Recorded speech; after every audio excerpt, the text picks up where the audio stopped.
भक्त चिंतन श्री गुरुदेव दत्त। नमस्कार, ट्रॅव्हल ऑफ दीपलीच्या आजच्या नवीन भागात मी दीपिका पाटील तुमचं मनापासून स्वागत करते। आज आपण आलो आहोत गाणगापूर येथील श्री दत्तप्रभूंचं जे देवस्थान आहे तिथे दर्शनासाठी आलो आहोत।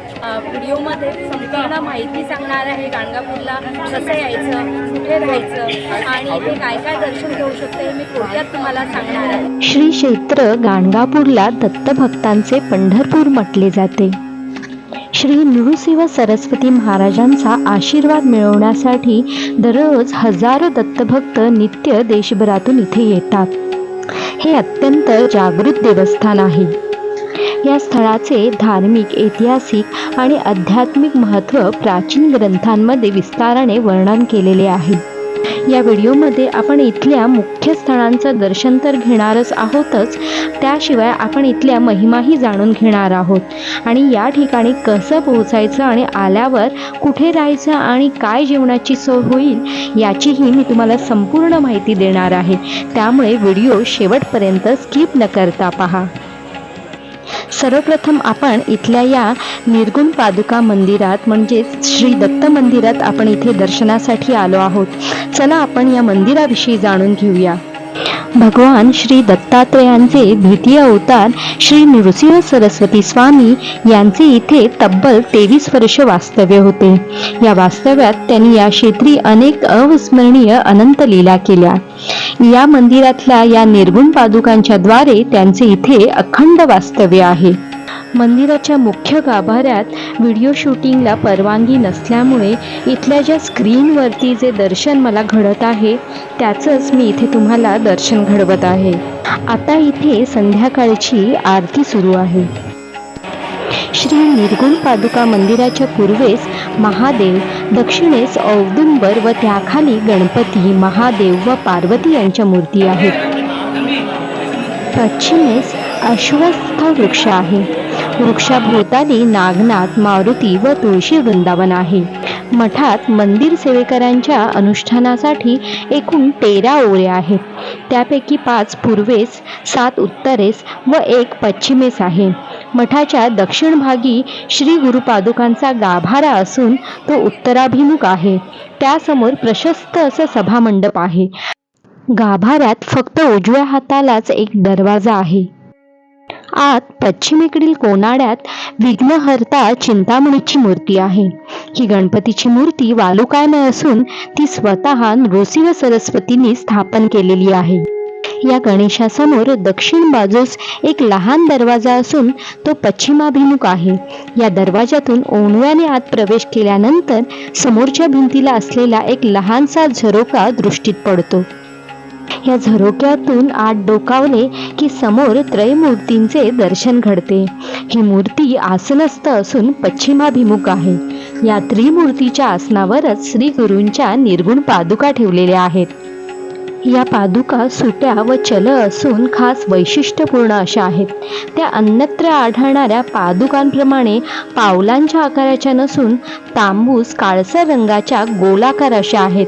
त्या दिव्य शक्तीने भरलेल्या आहेत। या पादुकांना केवळ अष्टगंध आणि केशर यांचे लेपन केले जाते। कुठलाही पाणी स्पर्श याला होत नाही। या पादुका चल आहेत। त्या त्यांच्या आकाराच्या संपुटात ठेवलेल्या असतात। संपुटातून मात्र त्या बाहेर काढल्या जात नाहीत। संपुटांना झाकणे आहेत। पूजेच्या वेळी झाकणे काढून आतच लेपन विधी होते। श्री नृसिंह सरस्वती स्वामी महाराज हे ज्यावेळेस श्री शैल यात्रेस निघाले त्यावेळी सर्व भक्तांच्या, शिष्यांच्या आग्रहावरून त्यांनी आपल्या निर्गुण पादुका इथे ठेवल्या। या पादुकांना सगुण आकार असूनही त्यांना निर्गुण पादुका म्हणतात। कारण आपण आपल्या मनातील संकल्प ज्यावेळेस या ठिकाणी सांगतो त्यावेळी श्री दत्तप्रभू आपले काम अप्रत्यक्षरित्या या पादुकांद्वारे करतात। दर्शन सगुण असले तरी कार्य करणारी परमेश्वर शक्ती ही निर्गुण आणि निराकार असते, म्हणून या पादुकांना निर्गुण पादुका म्हणतात। दररोज 12 ते 12:30च्या सुमारास श्री महाराज भिक्षा मागण्यासाठी इथल्या गावात येतात.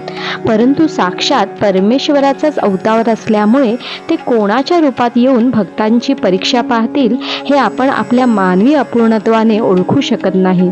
म्हणून या ठिकाणी येणारे दत्तभक्त यथाशक्ती अन्नदानाचा कार्यक्रम करतात. श्री दत्त महाराजांच्या दरबारात 5 घरची भिक्षा मागून प्रसाद ग्रहण केल्यास मन प्रसन्न होते. श्री क्षेत्र गाणगापूर म्हणजे श्री नृसिंह सरस्वतींची लीलाभूमी. अनेक भक्तांची दुःखे संकटे नाहीसी करण्याचे कार्य त्यांनी इथे केले. त्यामुळे या क्षेत्राला एक आगळे महत्त्व आलेले आहे.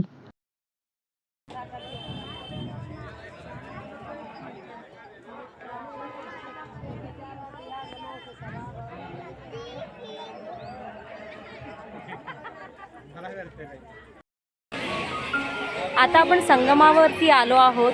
इथे आपण या संगमा ठिकाणी पूजा करणार आहोत. चला बघूया इथे कशी आपण पूजा करतोय आणि या जागेविषयी तुम्हाला जास्तीत जास्त माहिती मी देण्याचा प्रयत्न करते. भीमा व अमरजा या 2 पवित्र नद्यांचा संगम गाणगापूर या जागृत शक्तिपीठावर झाला आहे. हे संगम निर्गुण मठापासून 2 ते 3 किलोमीटरवर आहे. या संगमस्थानी भगवान श्री नृसिंह सरस्वती नित्य स्नान करत असत. या संगमाभोवतीच अष्टतीर्थाचाही वास आहे. या संगमात स्नान केल्याने भाविकांचे अनेक पापे धुतली जाऊन दिव्य अनुभव येतोच हे मात्र निश्चित. निर्गुण मठाच्या पादुका दर्शना अगोदर भाविक संगमावर स्नान करतात.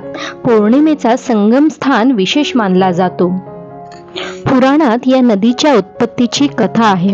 पूर्वी जालंधर नावाच्या अत्यंत बलाढ्य दैत्याने देवांशी युद्ध करून त्यांना देशोधडीला लावले.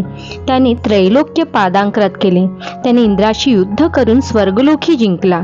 त्या जालंधराच्या सैन्यातील जे दैत्य जखमी होत असत त्या दैत्यांच्या रक्ताच्या थेंबातून अनेक दैत्य निर्माण होत असत. त्यामुळे युद्धात त्यांना जिंकणे अशक्य झाले. त्यामुळे काळजीत पडलेला इंद्र शंकरांना शरण गेला. त्याने सर्व परिस्थिती सांगितली व आता तुम्हीच काहीतरी करा व दैत्यापासून देवांना वाचवा अशी विनंती केली. इंद्रांनी असे सांगताच भगवान शंकरांनी रौद्ररूप धारण केले. ते दैत्यांचा वध करण्यास उद्युक्त झाले. त्यांनी अमृत मंत्राने अभिमंत्रित केलेला एक जलकुंभ इंद्राला दिला. शंकराने जालंधराचा पराभव केला. इंद्राने घटातील मंत्रोक्त जल देवंगणावर शिंपडून त्यांना पुन्हा जिवंत केले. त्या जलकुंभातील थोडेसे जल पृथ्वीवर पडले. ते ज्या ठिकाणी पडले तेथे नदी उत्पन्न झाली. ती संजीवनी देणारी नदी म्हणून प्रसिद्ध झाली. तिलाच अमरजा असे म्हणतात. या नदीत जे स्नान करतात त्यांना कोणत्याही रोगाची बाधा होत नाही.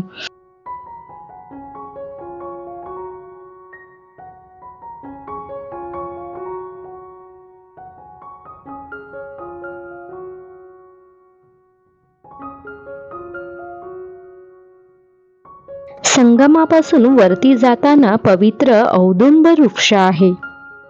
या वृक्षाजवळ गुरुचरित्र ग्रंथाचे पारायण करण्याला विशेष महत्त्व आहे.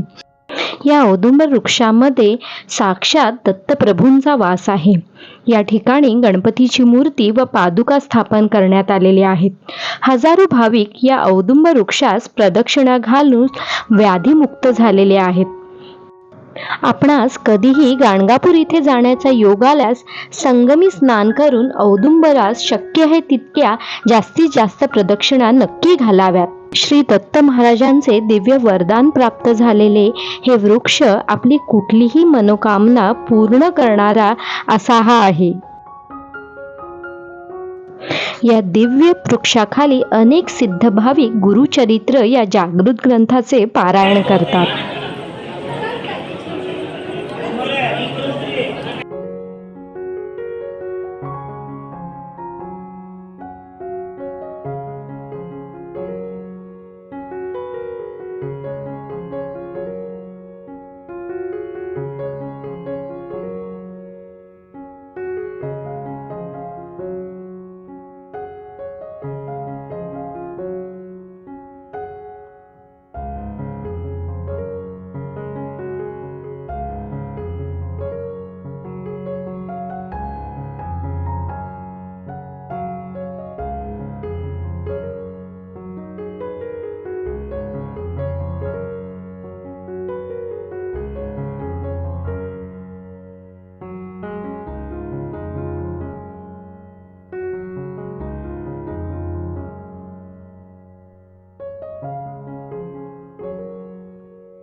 संगमस्थान आणि औदुंब वृक्षापासून 2 मिनिटाच्या अंतरावर असलेल्या भस्माच्या डोंगराला आता आपण भेट देणार आहोत.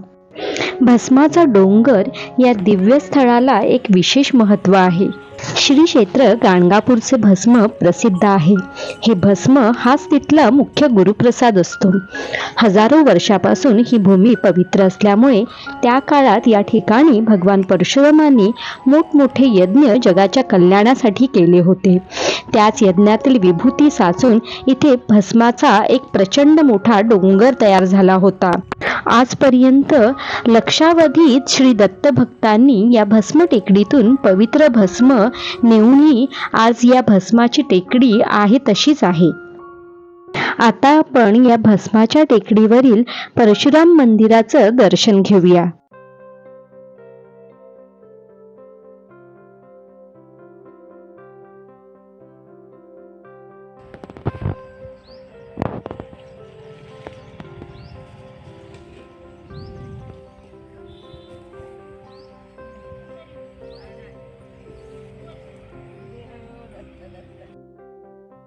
या भस्माच्या टेकडीवर परशुराम मंदिरासमोरच मला काही दगड एकावर एक रचलेले दिसले. इथे चौकशी केल्या असता मला समजले की आपली मनोकामना पूर्ण होण्यासाठी इथे पाषाणाद्वारे रचना तयार करण्याची एक पद्धत प्रचलित आहे.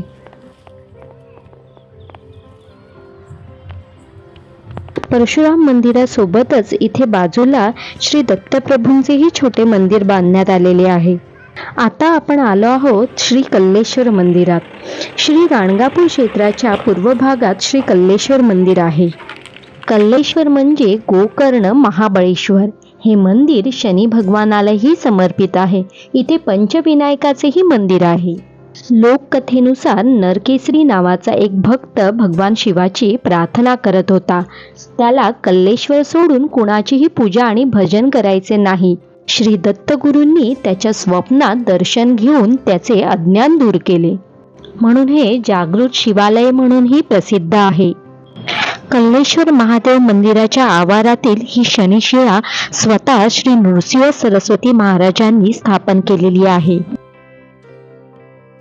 आता वेळ झाली आहे इथे कसं पोचायचं हे सांगण्याची. मुंबई चेन्नई रेल्वे मार्गावर हे गाणगापूर रेल्वे स्टेशन आहे. तिथे उतरून बस किंवा ऑटोने 20 किलोमीटर अंतरावर गाणगापूर या क्षेत्रात जाता येते. बस मार्गाने सोलापूर गाणगापूर अशी थेट बस सेवा आहे. तिथे जाण्यासाठी कर्नाटक राज्याच्या एसटी गाड्यांची सतत ये-जा चालूच असते. मणिगिरी पायथ्याशी हे पवित्र तीर्थक्षेत्र वसलेले आहे. भक्तांच्या निवासाची सोय इथल्या वेगवेगळ्या धर्मशाळांतून अत्यंत माफक दरात केली जाते. या सर्व धर्मशाळा देवस्थान कमिटीच्या मालकीच्या आहेत. श्री वासुदेवानंद सरस्वती धर्मशाळा अलीकडेच उभारण्यात आली आहे. श्री विश्वेश्वर मठ, श्री दंडवती स्वामी महाराजांचा मठ, श्री शंकरगिरी महाराज मठ वगैरे अशा मठांमधून भक्तांच्या राहण्याची सोय होऊ शकते.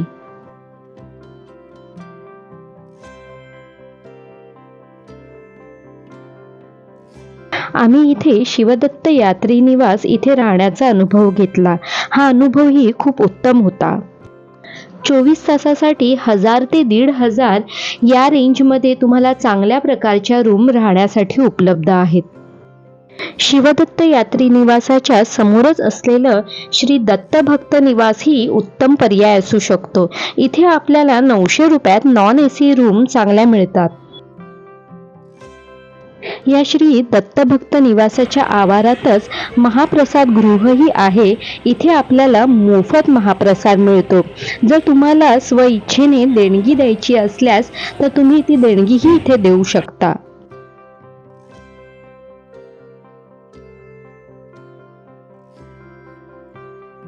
श्री दत्तगुरूंच्या नामस्मरणात दंग होऊन आपण इथलं सात्विक जेवण ग्रहण करतो. दिगंबरा श्रीपाद वल्लभ दिगंबरा, श्रीपाद वल्लभ दिगंबरा, ब्रह्मा विष्णू महेश्वरा, दिगंबरा दिगंबरा श्रीपाद वल्लभ दिगंबरा. गाणगापूरला भेट देणे म्हणजे जीवनातील सर्व दुःखांवर मात करण्यासाठी एक उत्तम मार्ग आहे. गाणगापूर हे केवळ एक तीर्थक्षेत्र नाही, तर दत्तप्रभूंच्या प्रत्यक्ष अनुभूतीचे ठिकाण आहे. इथे श्रद्धा, भक्ती आणि समर्पणाने येणाऱ्या प्रत्येक भक्ताला दत्त महाराजांच्या कृपेचा लाभ होतो. श्री गुरुदेव दत्त. मी बनवलेला हा व्हिडिओ कसा वाटला मला कमेंटमध्ये नक्की सांगा. तुमचेही काही गाणगापूरच्या या देवस्थानाविषयी काही अनुभव असतील, तुम्हाला काही माहिती असेल या जागेविषयी, या मंदिराविषयी, तर तेही मला नक्की कमेंटमध्ये कळवा. व्हिडिओ आवडल्यास व्हिडिओला लाईक करा, शेअर करा आणि चॅनलला सबस्क्राईब करा. मी पुढच्या व्हिडिओमध्ये अशीच छान छान नवीन धार्मिक, ऐतिहासिक छान पर्यटन स्थळं घेऊन भेटेलच. तोपर्यंत बाय. अवधूत चिंतन श्री गुरुदेव दत्त.